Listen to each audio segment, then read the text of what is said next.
বিসমিল্লাহির রহমানির রহিম। ৩রা জানুয়ারি ২০২৫। বাংলাদেশ এবং বাংলাদেশের বাইরে যারা আমার কথা শুনেন সবার প্রতি শ্রদ্ধা এবং ভালোবাসা। একটা ভিন্ন আঙ্গিকে একটি বিষয় নিয়ে আপনাদের সামনে হাজির হলাম। বিষয়টা হলো, বাংলাদেশের এই মুহূর্তে বিএনপি যখন জাতীয় সংসদ নির্বাচনের কথা বারবার তুলে ধরছে, ঠিক সেই মুহূর্তে সাধারণ ছাত্রদের ব্যানারে বৈষম্য বিরোধী ছাত্র আন্দোলনের নেতারা বিএনপিকে সমালোচনা করছে। বিএনপির সাথে তাল মিলিয়ে জামাতের নেতারাও কিন্তু এই সমালোচনা করছে বিএনপির, যে এই মুহূর্তে কি সংস্কার আগে তারপর হবে নির্বাচন। বিএনপি যতই বলে যে সংস্কার এবং নির্বাচন দুটো একসাথে চলতে কোনো বাধা নেই, কিন্তু বিএনপির এই কথাকে কোনো পাত্তা দিচ্ছে না বৈষম্য বিরোধী ছাত্ররা এবং জামাতে ইসলাম, বিশেষ করে জামাত। কিন্তু সবচেয়ে অবাক বিষয় হলো যে আজ দুদিন যাবৎ ঢাকা বিশ্ববিদ্যালয়ে মিছিল মিটিং হচ্ছে। ছাত্ররা যে গভীর রাতে গিয়ে ভিসির বাসভবনের সামনে বিক্ষোভ মিছিল করেছে। তারা 15 দিনের একটা আলটিমেটাম দিয়েছে ভিসিকে। কি দিয়েছে? ভাইস চ্যান্সেলর সাহেবকে, যে ডাকসু নির্বাচনের জন্য একটা রোডম্যাপ যেন ঘোষণা করে। তা আজকের নিউজে দেখলাম যে মোটামুটি ভিসি সাহেব বা ভিসি মহোদয়, ভাইস চ্যান্সেলর মহোদয় ডাকসু নির্বাচন নিয়ে মোটামুটি তিনি একটা কাজ শুরু করেছেন, এই ধরনের একটা ইঙ্গিত তিনি দিয়েছেন। তাহলে একটা বিষয় কিন্তু অস্পষ্ট বা রহস্যজনক, যেখানে জাতীয় সংসদ নির্বাচনের কথা বললে বারবার ছাত্ররা বলে যে এত ছাত্র আত্মহত্যা করেছে, এত ছাত্র আত্মত্যাগ করেছে, শহীদ হয়েছে কি শুধু একটি নির্বাচনের জন্য?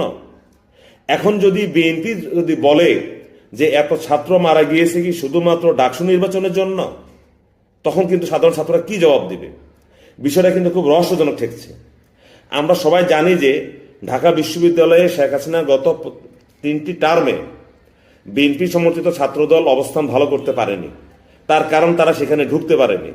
আবার ছাত্রদলের বড় ব্যর্থতা হলো যে তারা ছাত্রলীগের ছদ্মাবরণে ছাত্রদলের কর্মীদেরকে ছাত্রলীগের বিভিন্ন কমিটিতে তারা ঢুকাতে পারেনি, যেটা শিবির পেরেছে।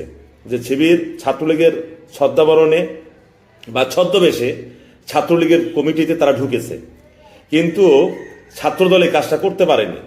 যার কারণে ছাত্রদল একটা বেকায়দায় ঢাকা বিশ্ববিদ্যালয়ে আছে। কারণ যদি সাধারণ ছাত্রদের সাথে ছাত্রদলের নেতা কর্মীরা স্বাভাবিক মেলামেশা করতে পারত, তাহলে ছাত্রদের সাথে একটা উষ্ণ সম্পর্ক গড়ে উঠত। প্রত্যেকটা ডিপার্টমেন্টে একটা মানে তাদের বিএনপির সমর্থক ছাত্রদলের সমর্থক হোক বা না হোক, একটা চমৎকার সম্পর্ক পরিবেশ ছাত্রদল গড়ে তুলতে পারত। কিন্তু ছাত্রদল এই পরিবেশটা গড়ে তুলতে ব্যর্থ হয়েছে। ওই যে কথা বললাম যে তারা ছাত্রলীগের জামা গায়ে দিতে পারেন।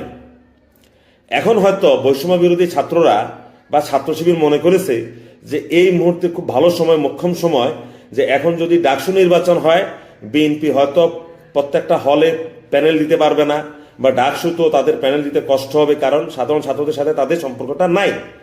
অপরদিকে ছাত্র শিবিরের যে সকল নেতা কর্মী ছাত্রলীগের ব্যানারে আশ্রয় নিয়েছে বা ছাত্রলীগের জামা জার্সি গায়ে দিয়ে তারা রাজনীতি করেছে, তাদের সাথে ঢাকা বিশ্ববিদ্যালয়ের কম বেশ সবার সাথে একটা উঠা বসা আছে, একটা সম্পর্ক গড়ে তুলেছে। তারা হয়তো মনে করে যে এই মুহূর্তে যদি ডাকসু নির্বাচনটা দেয়, তাহলে ছাত্র শিবির বা বৈষম্য বিরোধী এরা সম্মিলিতভাবে একটা ভালো অবস্থানে যাবে এবং ছাত্রদল খুব খারাপ অবস্থায় থাকবে। এবং আগামীতে এটাকে তারা জাতীয় সংসদ নির্বাচনের সময় এটাকে ফোকাস করার চেষ্টা করবে যে মানুষ বিএনপির সাথে নাই। হয়তো বা এই চালাকিটার আশ্রয় ছাত্র নেতারা নিয়েছেন। নতুবা শহীদ মিনারে 31শে ডিসেম্বর শহীদ মিনারে সেখানে পর্যন্ত বলল যে নির্বাচন চায় যারা, দেশের স্বার্থ চায় না তারা, এই ধরনের স্লোগান মানে পরোক্ষভাবে তারা বিএনপিকে বুঝিয়েছে যে বিএনপি কেন বারবার জাতীয় সংসদ নির্বাচন চায়। তাহলে এই ছাত্ররাই এখন আবার ডাকসু নির্বাচন চাচ্ছে। রহস্যটা কিন্তু এখানে। এখন যদি ছাত্রদল বলে যে এত ছাত্র কেন, এই এত ছাত্র কি জীবন দিয়েছে শুধুমাত্র ডাকসু নির্বাচনের জন্য, তখন তারা কি জবাব দেবে? যাই হোক, বিষয়টা কিন্তু খুব রহস্যজনক। বাংলাদেশের রাজনীতি প্রতিদিনই রহস্য থেকে রহস্যজনক হয়ে উঠছে। ধন্যবাদ সবাইকে।